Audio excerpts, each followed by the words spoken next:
Voyager en fourgon aménagé avec un chat, c'est tentant, c'est peut-être un gros défi, mais ça n'est pas impossible. Hello les Happy Lifers et bienvenue dans cette nouvelle vidéo.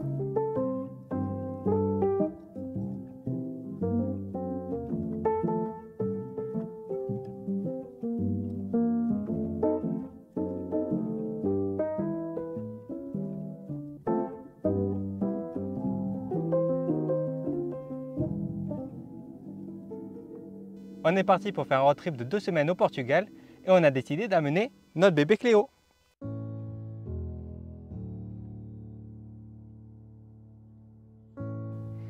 Ben voilà, on a trouvé notre premier spot, on est bien installé là.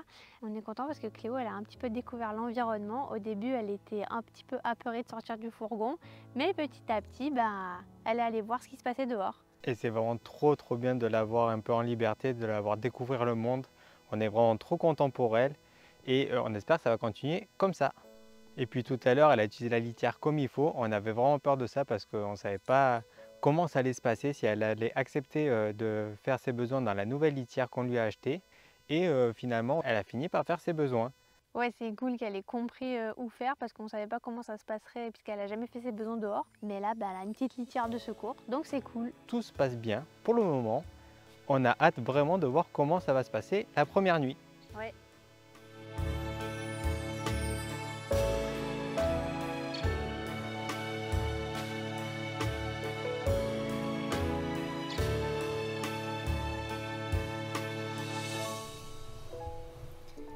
Cléo, on va passer une bonne nuit. Ta première nuit au Portugal. Demain, ça va être fun. Ce qu'il y a de bien quand on a un chat dans le van, c'est qu'au moins on n'a pas de bête la nuit parce que là, tous les insectes qui sont rentrés à cause de la lumière, elle est en train de les chasser.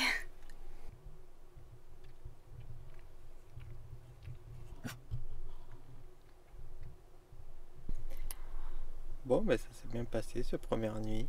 Clo a été sage la plupart de la nuit. Bon, comme d'hab, elle bouge un petit peu de temps en temps pour venir se recaler, pour venir ronronner dans les oreilles. Elle aime bien aussi venir se caler sous les draps aussi, à nos pieds, totalement sous la couverture. Et là, elle est pas mal.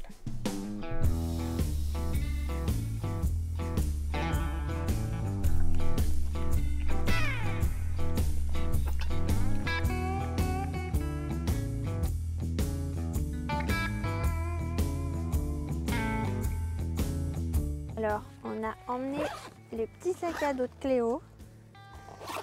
Enfin petit, c'est un bon sac à dos quand même. Du coup, elle va pouvoir se balader avec nous en sécurité. Et ce qu'il y a de pas mal, c'est qu'il est pliable, donc ça prend pas de place dans le van.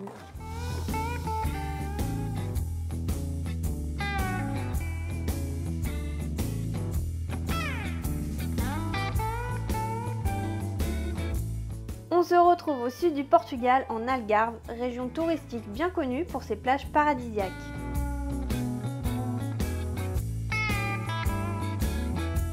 Cléo a 8 mois et c'est son premier road trip. On l'a adopté il y a 4 mois grâce à une association qui est basée sur Marseille. Cléo à la base s'appelait Cléopâtre, nous on l'a rebaptisée Cléopâtre, mais bon on l'appelle Cléo. Elle a eu un départ de vie un petit peu difficile, la pauvre. Elle a été baladée de famille d'accueil en famille d'accueil parce qu'elle avait plusieurs maladies quand elle était petite et il fallait pour certaines d'entre elles l'isoler. On est arrivé à lui rendre visite plusieurs fois à la fin de ses traitements dans la famille d'accueil et ça a tout de suite été le coup de cœur avec elle. Elle est venue au bout de 10 minutes sur nous faire des câlins et on a trouvé ça très touchant. On a senti que ça se passait directement très bien et qu'il n'y aurait pas de problème avec elle.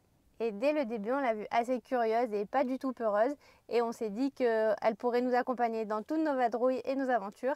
Et finalement, là, on ne s'est pas trompé.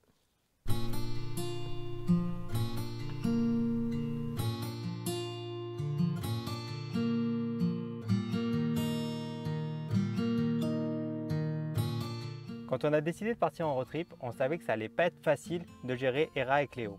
Alors elles s'entendent très bien, donc il n'y a pas de problème sur ça. Mais comme Cléo c'est son premier voyage, on ne savait pas trop à quoi s'attendre. Et surtout Hera, elle a tendance à vite s'éloigner du camion, donc il faut toujours les surveiller toutes les deux. Donc là en gros on a trouvé un système, on leur met une longe à toutes les deux. Elles peuvent gambader au moins 20-25 mètres autour du camion. Mais Cléo, dès qu'elle sent une résistance, elle n'a pas trop tendance à tirer, donc en fait elle se retrouve bloquée assez vite.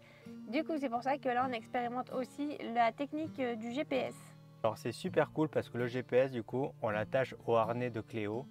Et en fait, on a une trace sur le téléphone de la localisation exacte de Cléo en temps réel, tout le temps. Alors ça nécessite un petit abonnement parce qu'il y a une carte SIM à l'intérieur.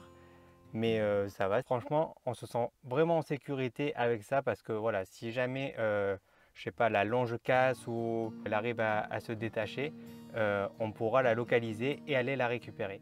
Bon, pour l'instant, on voit qu'elle s'éloigne pas trop, mais elle commence à prendre de plus en plus confiance, donc on verra dans quelques jours ce que ça donne. Puis ça nous arrangerait qu'on puisse détacher la longe parce qu'elle passe son temps à passer sous le camion, à passer même à l'intérieur des longerons du camion en dessous.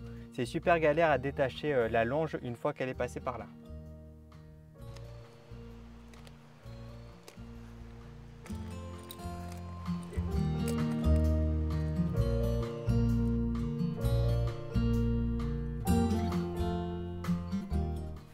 Donc son petit rituel, c'est d'aller dans sa litière qui est sous notre lit juste avant qu'on se couche. Donc c'est sympa pour les odeurs. C'est bon Cléo, t'es détendue là? Tu l'heure d'aller te coucher. Il dort où papa? Il dort là. Allez, pousse-toi. En général, Cléo, elle dort avec nous.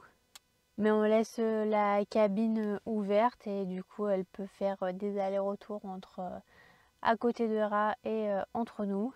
C'est pas possible, elle a encore allumé les warnings, c'est la deuxième fois qu'elle le fait.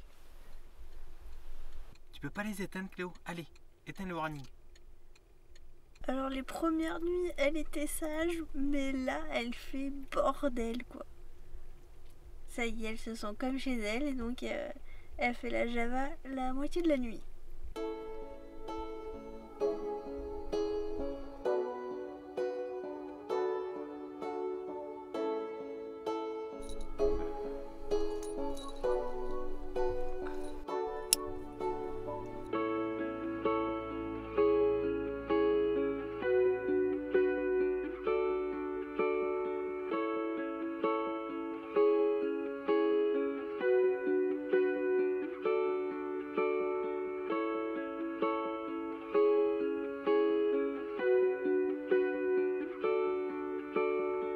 Ce matin, nous allons au parc à Lantejano. Alors, quand on roule, Cléo, elle va à l'arrière. De toute façon, elle décide elle-même ce qu'elle veut faire. Et des fois, elle passe à l'avant si elle a envie. Et au cas où, elle a toujours son harnais sur elle. Et en fait, on utilise sa laisse qu'on coince entre les deux sièges. Comme ça, on peut l'attacher si elle passe devant.